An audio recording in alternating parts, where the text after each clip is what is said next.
de um crime que tem aumentado e cresceu 19% na região de Campinas. Para identificar, basta a gente elencar aqui algumas descrições de exemplos, como receber da mesma pessoa muitas mensagens, ligações ou comentários até negativos nas redes sociais. Perceber que alguns perfis falsos estão te seguindo e aí você tenta bloquear, de repente já vem um outro, ou familiares e amigos começam também a ser seguidos pelo mesmo stalker, que a gente chama, né? O perseguidor. Ou pelo que não é um seguidor, é um perseguidor. Ou então você começa a observar que acompanha e vê a mesma pessoa em lugares diferentes, no mesmo horário que você vai. Ou então comentários aí que mostrem pessoalmente, presencialmente, que a pessoa entende, conhece a sua rotina. Realmente é bem desconfortável num primeiro momento, chegando a dar uma sensação de total vulnerabilidade. A gente traz aqui as informações porque um levantamento foi feito pela IPTV via Lei de Acesso à Informação que mostrou os números dessas ocorrências entre janeiro e outubro deste ano, uma média de quase 150 casos por mês. Muita gente nem denunciava, porque isso só se configurou crime a partir de 2021.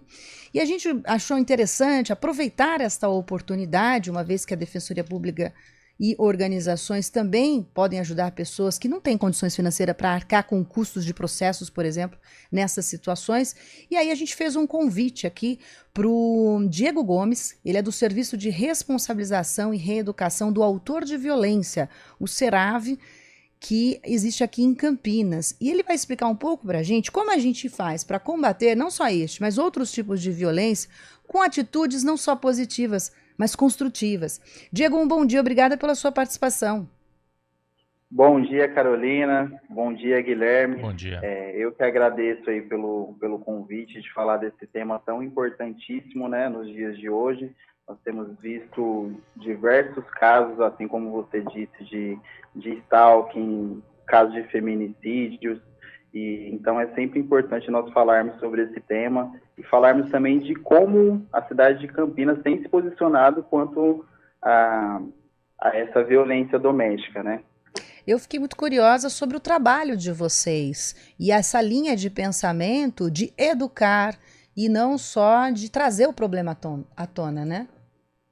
Sim, com certeza. Aqui estamos agora no mês muito importante, que é o Dezembro Branco, né? Que nós tivemos agora no dia 6, a campanha do Laço Branco, que é os homens pelo fim da violência contra a mulher, que é uma campanha mundial, né? Que ela iniciou no ano de 1990. E a campanha do Laço Branco é um movimento global ali de homens e meninos que trabalham para acabar com a violência contra as mulheres, né? Ela veio depois de um incidente ali, que foi um ataque armado que ocorreu dentro de uma escola. Um homem ele entrou dentro da escola, um estudante na época, e ele separou ali os homens de um lado, as mulheres de outro, pediu para que os homens se retirassem, e após isso ele tirou a vida de 14 mulheres e feriu outras 13 pessoas. E depois disso ele cometeu o suicídio. E ele deixou uma carta, né? E nessa carta ele dizia que ele odiava as feministas. Então, assim, foi um crime terrível que chocou todo mundo. E por isso que essa campanha ela se expandiu de uma forma global. E na cidade de Campinas, nós temos também não somente essa campanha, onde nós intensificamos os nossos serviços, né? Mas também temos o serviço de responsabilização e reeducação do autor de violência, que é o serviço que eu quero frisar aqui hoje para vocês, que é um serviço que busca fazer esse trabalho com o autor de violência, porque, querendo ou não, é ele que reproduz, né? É ele que reproduz toda essa violência, então é o momento de nós, homens, se posicionar quanto a isso, né? Porque quebrar o ciclo da violência doméstica também é o papel do homem, né? Não somente da mulher. Quando você fala que o papel é do homem, é quando ele se posiciona, por exemplo, diante dos colegas de trabalho ou nas relações, em que ele se posiciona com uma opinião, por exemplo?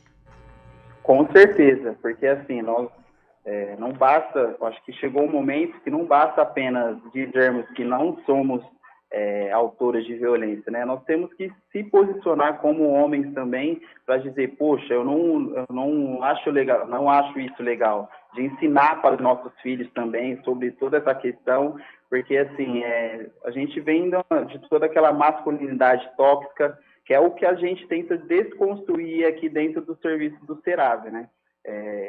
Nós atendemos esses homens que passaram ou estão passando por alguma situação de violência doméstica, e eles chegam aqui, eles têm esse certo receio, né, de até mesmo se reconhecer como um autor de violência. Eles demoram a se reconhecer, para eles é tudo normal, para eles não fizeram nada, e se fizeram foi a culpa de alguém. Então, nosso serviço, ele faz esse primeiro contato com esses homens, e através do atendimento individual e através dos nossos grupos reflexivos, nós tentamos quebrar esse ciclo da violência doméstica, né?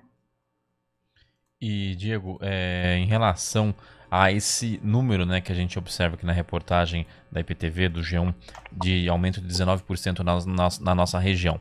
Aqui em Campinas, vocês também veem esse aumento no número de casos e por que há esse aumento? É aumento de notificações ou realmente o número de casos está crescendo? Por exemplo, as pessoas passaram a perceber mais quando isso acontece, por isso está sendo notificado? Ou você acha que realmente teve um crescimento em número de pessoas que estão cometendo esse tipo de crime? Olha, Guilherme, baseado, tenho conversado muito também com a nossa coordenadora de política para mulheres, a Graziela, que é a coordenadora do CEAMO, né? Provavelmente aumentou também a conscientização, né? Nós temos visto diversos casos agora recentes de artistas que sofreram ali violência doméstica, que virou repercussão nacional. Então, assim, acredito que conforme aumenta essa divulgação, essa conscientização, as mulheres elas se sentem mais fortalecidas em fazer uma denúncia ali, entendeu? Então, assim, aumentou bastante. Por ter aumentado essa conscientização, também acaba aumentando os números de mulheres fazendo essas denúncias. A gente também tem acompanhado algumas orientações sobre como agir. No caso do digital, printar essas conversas. Na sequência, é interessante fazer um registro, um boletim de ocorrência. O que é o ideal nessas situações?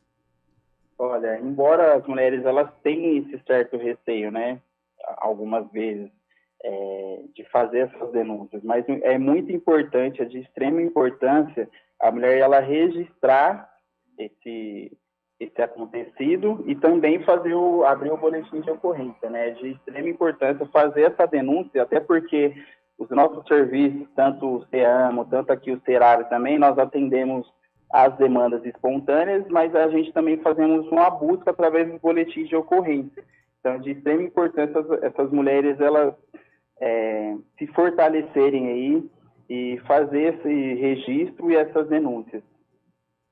E, Diego, só para reforçar, há sinais assim claros de quando a pessoa está sofrendo uma perseguição, que às vezes ela pode achar que está paranoica, que é coisa da cabeça dela, mas quando que ela pode ter uma confirmação? Fala, não, realmente eu estou sendo perseguida, como que a gente pode chegar a essa conclusão?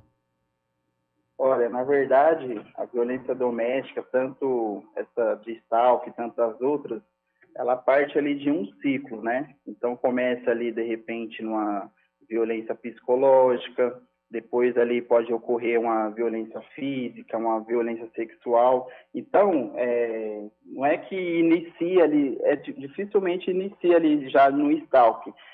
O homem, o autor de violência, ele vai dando alguns sinais dessa violência, e por ser um ciclo, por isso que é importantíssimo a gente quebrar esse ciclo, por isso que é importante as mulheres ela identificar logo no início um comportamento, aqueles comportamentos de homens obcecados, que querem, que ficam obcecados em levar as mulheres em determinados locais, de acompanhar, de fiscalizar, de pegar o celular, querer saber com quem está conversando. Por isso que é de extrema importância essas mulheres identificar já no início para tentar quebrar esse ciclo. Isso você está dizendo quando tem a mulher tem uma relação já com esse homem, ele começa já desde quando tem a relação a ficar, digamos assim, obcecado, e depois o relacionamento termina, ele fica atrás dela. Mas também tem casos que a pessoa é um desconhecido, né? Que ela persegue as mulheres e a mulher às vezes nem conhece essa pessoa direito, né? Sim, sim. Temos esses dois tipos de casos, e o que a gente orienta essas mulheres, né, é que sempre procure ajuda, mulheres, vocês que estão nos ouvindo, procure ajuda tanto no CEAMO, tanto no CREAS, na Delegacia da Mulher. Só assim o poder público pode tentar ajudar de alguma maneira, né? De extrema importância. Eu sei que é uma situação bem complicada, que as mulheres ficam um pouco acuadas, ficam um pouco com medo, mas é de extrema importância que elas abram esse boletim de ocorrência e procure ajuda também nos nossos serviços. Tá certo. Diego Gomes, quero agradecê-lo aí pela entrevista e oportunidade para a gente abrir esse espaço para conversar sobre um assunto tão importante. Carolina, Guilherme, eu que agradeço pela oportunidade, né? Assim como eu disse no início, nós estamos à disposição aqui para atender essas mulheres que são vítimas de violência doméstica dentro do nosso município. A cidade de Campinas tem uma rede protetiva muito efetiva, que realmente acontece mesmo, não é algo que acontece somente no papel. Os nossos serviços eles acontecem efetivamente, tanto o CEAMO, tanto o próprio Serave aqui que eu acabei de citar. Então eu agradeço aí pela oportunidade de falar um pouco do nosso serviço. Eu quero deixar aberto aqui também, dizer que o Serave ele não atende somente os boletins de ocorrência. Então, assim, qualquer homem residente no município de Campinas, que já passaram ou esteja passando por alguma situação de violência doméstica, já está apto a participar do nosso serviço. Podem procurar através do nosso número de telefone que eu quero deixar aqui, que é o 3733-7642. E o Serave ele fica localizado aqui na Avenida Anchieta, no número 343, no 5º andar. Então, eu agradeço aí pela oportunidade de falar desse tema tão importante. Obrigado, viu, Carolina e Guilherme. Obrigada, viu? Nós quem agradecemos. E reforçar aí o telefone 3733-7642 para quem precisar, então, desse tipo de trabalho de atendimento.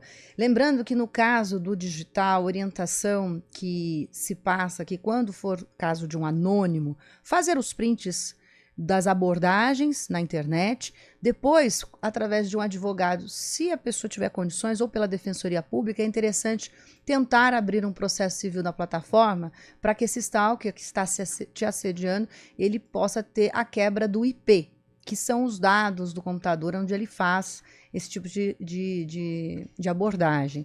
Ali tem todos os dados pessoais necessários para poder identificar o autor, mesmo ele trocando de contas, por exemplo, de e-mail, para poder acessar e criar outros perfis falsos. E aí, com essas informações, começa definitivamente um processo mesmo, que pode estar na esfera civil ou criminal. Então, é interessante pontuar. Outra importante informação é sobre não só mulheres, mas idosos. Tem casos em que existem pessoas que se profissionalizam em fazer esse tipo de abordagem e perseguição também a idosos, até para poder obter vantagem financeira. Então, é interessante que os familiares também observem a situação e acompanhem alguns que têm WhatsApp ou outros meios de comunicação no digital, para que essa pessoa não fique tão vulnerável a esse tipo de crime. 10h31. Rádio Cultura de Campinas Limitada, ZYD 809, FM